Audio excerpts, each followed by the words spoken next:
بسم اللہ الرحمن الرحیم۔ السلام علیکم۔ ایجوکیشن 4th ایئر کے لیکچر میں آپ کو ویلکم۔ آج کا ہمارا ٹاپک ہے آمرانہ ضبط کیا ہے، اس کی اہم خصوصیات کیا ہے، یا آمرانہ نظریہ ضبط پر بحث کیجیے۔ لاسٹ جو ہمارا لیکچر تھا اس میں ہم نے جمہوری ضبط کو ڈسکس کیا۔ یہ ٹوٹلی اس کی ضد ہے، یعنی اس کے اپوزٹ ہے۔ یہ جمہوری ضبط میں کیا ہے، بچوں کو سیلف کنٹرول اور سیلف گروتھ یہ چیزیں سکھائی جاتی ہیں کہ بچوں کو یہ بتایا جاتا ہے کہ ان سے رولز اینڈ ریگولیشن کیوں بنائے جاتے ہیں، تاکہ ہم اپنی زندگی میں ایک نظم و ضبط یا ایک باقاعدگی پیدا کر سکیں۔ آمرانہ ضبط جو ہے یہ تعلیمی ماحول میں تنظیم اور ترتیب پیدا کرنے کا ایک ایسا انداز ہے جس میں بچوں کو سخت اصولوں کا پابند بنایا جاتا ہے۔ اس میں بچوں سے یہ توقع رکھی جاتی ہے آمرانہ ضبط، جیسا کہ نام سے ظاہر ہے، آمرانہ یعنی حاکمانہ انداز جو ہے اس میں اپنایا جاتا ہے، حکم دیا جاتا ہے، اس کو آمرانہ ضبط کہا جاتا ہے۔ اس میں بچوں سے یہ توقع رکھی جاتی ہے کہ وہ معلم کو اتھارٹی تصور کرتے ہوئے اس کے احکامات کی تعمیل کریں گے، یعنی حرف آخر جو ہے وہ معلم کی ذات ہے، معلم کے پاس اتھارٹی ہے۔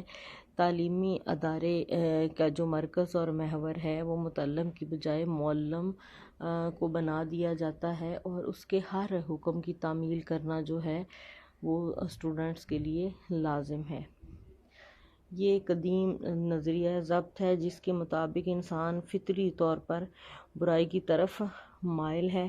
ضبط کے ذریعے ہی اس کی برائی پر قابو پایا جا سکتا ہے، یعنی یہ قدیم نظریہ ضبط ہے۔ اس کا یہ ہے کہ اس سے فوراً جو ہے نتائج ملنے شروع ہو جاتے ہیں کہ بچے سزا کے خوف سے، ڈر سے جو ہے برے کام چھوڑ دیتے ہیں۔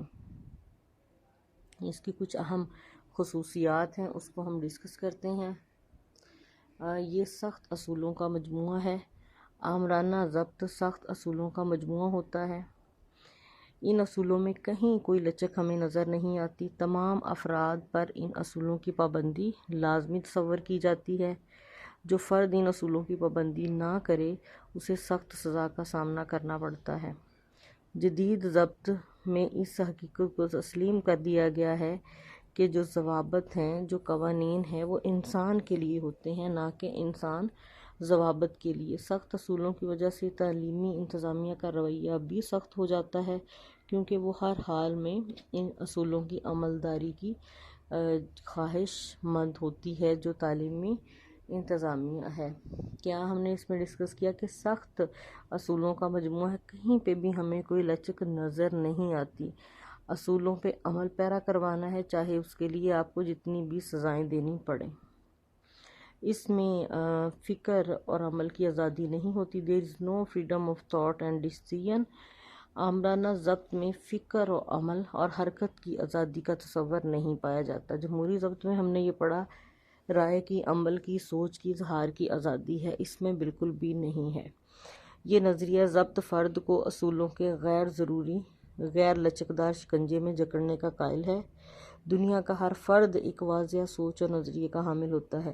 اگر اس کے فکر اور عمل پر غیر ضروری پابندیاں عائد کر دی جائیں تو اس میں منفی رجحانات پیدا ہو جاتے ہیں۔ اگر آپ کسی فرد کو اس کی جو سوچ ہے، جو اس کی رائے ہے، جو اس کا اظہار ہے، اس سے روکیں تو اس کے منفی اثرات مرتب ہوں گے۔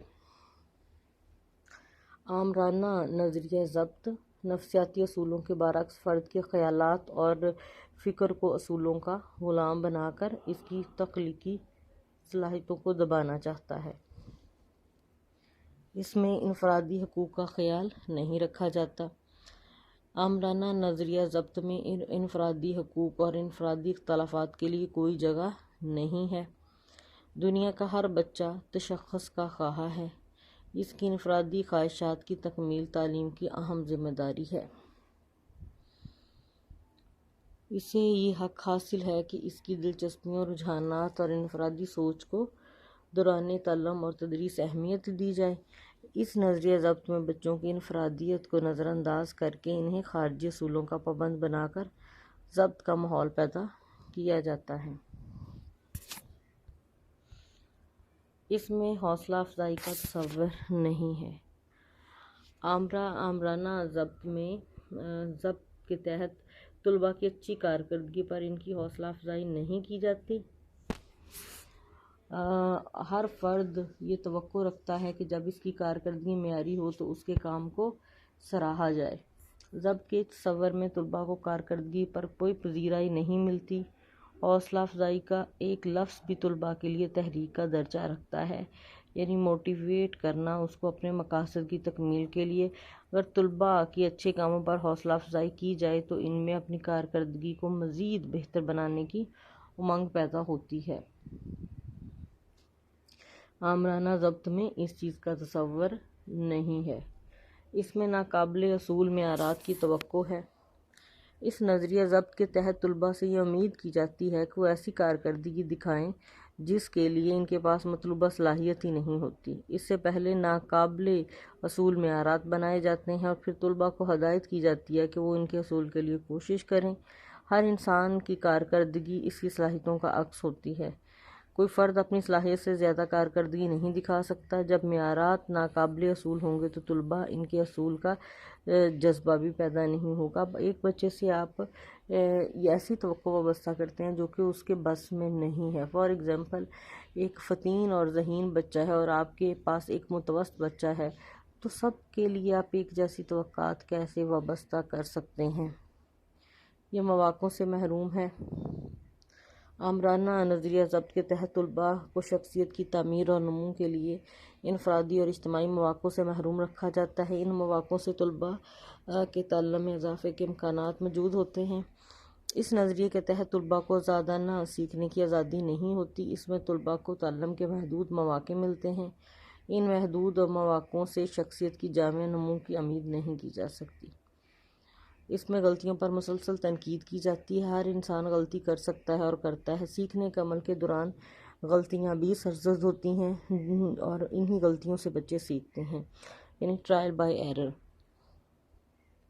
آمرانہ نظریہ ضبط طلباء سے سرزد ہونے والی غلطیوں کا مسلسل جائزہ لیتا ہے اور ان پر تنقید کرتا ہے۔ اس تصور ضبط کے مطابق تنقید صرف غلطیوں کی نشاندہی کا نام ہے۔ ضرورت اس امر کی ہے کہ طلباء کی غلطیوں کی نشاندہی کر کے ان کی اصلاح کر کے قابل عمل حل بھی تلاش کیا جائے۔ یہ جسمانی سزا پر یقین رکھتا ہے۔ آمرانہ نظریہ ضبط کے تحت اصولوں کی خلاف ورزی پر طلباء کو جسمانی سزا دی جاتی ہے۔ اس سلسلے میں کسی رعایت کو پیش نظر نہیں رکھا جاتا۔ جسمانی سزا کے خوف سے بچوں میں اطاعت کے جذبات پیدا ہوتے ہیں، جس سے ضبط کی صورتحال پیدا ہوتی ہے۔ دور جدید میں ماہرین نفسیات کے پاس جسمانی سزا کی مخالفت میں ٹھوس دلائل موجود ہیں۔ اگرچہ اس کے کچھ فوائد بھی ہیں لیکن اس کے نقصانات زیادہ ہیں۔ بچے فوراً تو آپ کے حکم کی تعمیل کر لیں گے لیکن کچھ عرصے کے بعد وہ انہی قاعدے قوانین کو رونتے ہوئے گزر جائیں گے۔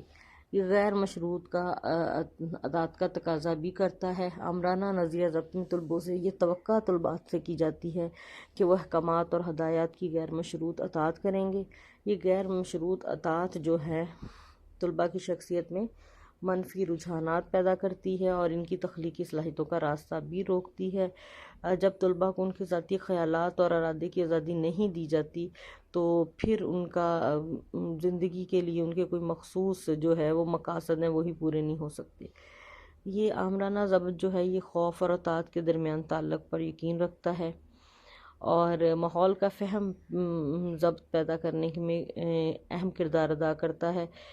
اس میں بچوں کو بڑوں کے احکامات کی تعمیل کا عادی بنایا جاتا ہے۔ انہیں بتایا جاتا ہے کہ اس کے والدین اور اساتذہ ان کے لیے بہتر فیصلے کر سکتے ہیں۔ خوف اور اطاعت ایک دوسرے سے منسلک دو ایسے تصورات ہیں جن کے باہمی عمل سے ضبط کی صورتحال پیدا کی جا سکتی ہے، یعنی بچوں میں سزا کا خوف پیدا کرنا اور دوسرا اطاعت کرنا اپنے والدین کی، اپنے اساتذہ کی۔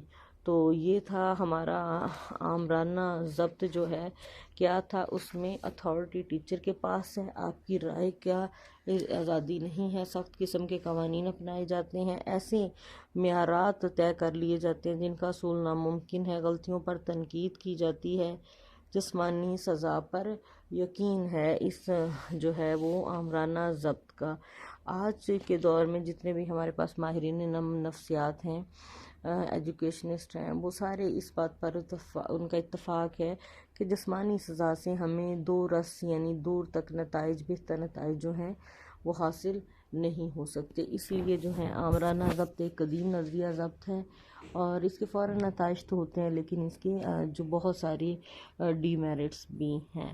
Thank you.